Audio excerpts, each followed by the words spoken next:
आपको दिखाई पड़ रहा है कि इस मुद्दे को लेकर के प्रशांत किशोर की राजनीति तमाम राजनीतिक पार्टियों से काफी आगे बढ़ चुकी है। एक मुद्दे की तलाश में थे प्रशांत किशोर, जो कि मिलता हुआ दिखाई पड़ रहा है। आपकी नजरों में क्या है?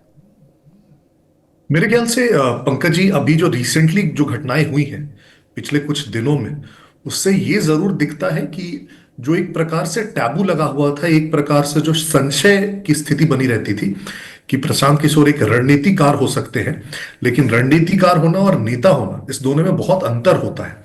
तो ट्रांजिशन की तरफ शायद उनको एक मौका मिला इस पूरे घटनाक्रम से कि उस ट्रांजिशन की तरफ वो मूव कर पाए। अभी तक आप देखिएगा कि जो चुनावी रणनीति की बात, राजनीति की बात होती है, और इसमें हम लोगों ने अभी जो 4 बाई इलेक्शंस हुए थे उसमें भी दिखा कि चुनावी राजनीति में बहुत सारे ऐसे फैक्टर्स होते हैं जिसमें आप सिर्फ ये नहीं बोल सकते कि मैं बहुत बड़ा स्ट्रैटेजिस्ट हूं या मैं बहुत पढ़ा लिखा हूं या मेरे साथ बहुत सारे अच्छे लोग आ गए हैं तो आप चुनावी राजनीति में भी उतने ही सफल हो जाएंगे। चारों बाई इलेक्शंस में देखिए आप जनसुराज की क्या हालत हुई है। मैं अभी भी ये नहीं कह रहा हूं कि जनसुराज बहुत अच्छा कुछ परफॉर्म कर जाएगा या उस स्टेज में आ गया है, लेकिन इस पूरे घटनाक्रम ने उनको एक मौका जरूर दे दिया है। और जिस प्रकार से मैं ये चीज प्रशांत किशोर को जरूर दूंगा कि वो शार्प है, और मैं सही या गलत पे कमेंट नहीं करना चाहूंगा, उन्होंने अरे अपनी शार्पनेस दिखाई है। और शार्प तो हैं ही, क्योंकि बिहार में बहार है, नीतीश कुमार है, ये नारा प्रशांत किशोर का ही था। और उस समय प्रशांत किशोर चाणक्य की भूमिका में थे। डॉक्टर संजय कुमार मेरे साथ जुड़े हैं, आपका बहुत स्वागत है। डॉक्टर संजय, प्रशांत की राजनीति अपने तमाम विरोधियों से काफी आगे बढ़ती हुई दिखाई पड़ रही है। आपको लग रहा है प्रशांत किशोर ने इस मुद्दे को जबरदस्त तरीके से भुनाया है और जन जन तक पहुंचाने में जो उन्होंने अनशन की भूमिका अदा की है, अनशन किया है, निश्चित तौर पर अब लोगों को लगने लगा है कि प्रशांत किशोर सिर्फ रणनीतिकार ही नहीं बल्कि जबरदस्त फाइटर है।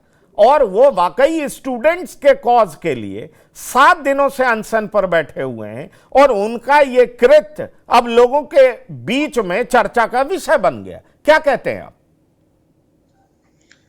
नहीं, बिल्कुल इन्होंने जो कनेक्ट होने की बात की है, खास करके नेता तो या जो पॉलिटिकल पार्टियां होती हैं वो तो मुद्दे को ही इंतजार करती है। तो अभ्यर्थियों का जो मामला था उसको लेकर के प्रशांत किशोर जी ने एक धार देने की कोशिश की, एक नैतिक समर्थन इन्होंने दिया। और देखिए, अनशन की बात तब आई जब एक इनके बारे में प्रचार हुआ कि छात्र संसद बुला करके और ये भाग खड़े हुए और छात्रों पर लाठियां चली, वाटर कैनन चले, और उसको लेकर के एक इनके ऊपर जब सवाल होने लगे तो उन सवालों को लेकर के फिर प्रशांत किशोर आते हैं और कहते हैं कि नहीं, हम तो आमरण अनशन पर बैठेंगे। बिल्कुल, आमरण अनशन पर बैठ करके एक नैतिक समर्थन दिया, इससे एक कनेक्टिविटी तो बनी। अब उस कनेक्टिविटी का इनको कितना फायदा मिलेगा ये तो भविष्य बताएगा। लेकिन हाँ, कुछ चीजें ऐसी जरूर थी जिसको लेकर के इनके लिए, अब चूंकि वो गांधी मूर्ति के नीचे बैठते हैं जो अधिकृत नहीं है, कोई परमिशन नहीं लिया है। अगर अन्ना हजारे भी बैठे थे रामलीला मैदान में तो बजाते वो परमिशन लिए थे। खैर ठीक है, इन्होंने परमिशन नहीं लिया, वहां जाकर के बैठ गए। वैनिटी वैन को लेकर के जो सवाल हुआ उसको लेकर के भी जो किरकिरी हुई, आज तो अखबारों में मैं देख रहा हूं कि वो वैनिटी वैन किनकी थी, कहां से इनको उसका ये लाभ मिला था, उसको लेकर के हुआ।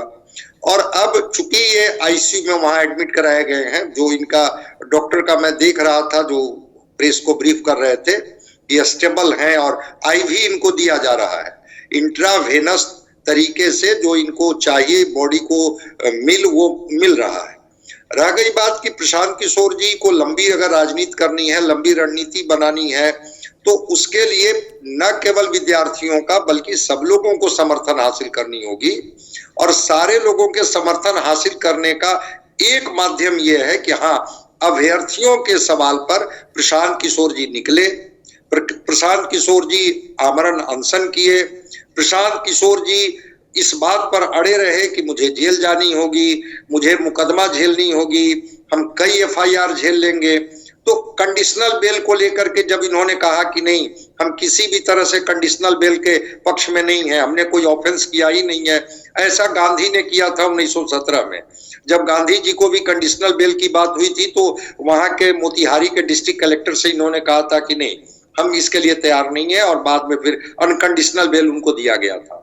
तो प्रशांत किशोर जी का जो जुझारूपन है, आगे फ्रंट पर आकर के जो छात्रों के लिए जो एक उन्होंने नैतिक समर्थन दिया और एक आमरण अनशन कर करके एक सरकार और सरकार के नीतियों का विरोध किया, तो एक परसेप्शन तो इन्होंने बनाया है जिसमें एक जुझारू नेता के तौर पर इन्होंने जनता से या नौजवानों से या छात्रों से कनेक्ट करने की कोशिश की है। इसके कितने फायदे मिलेंगे नहीं ठीक है। मिलेंगे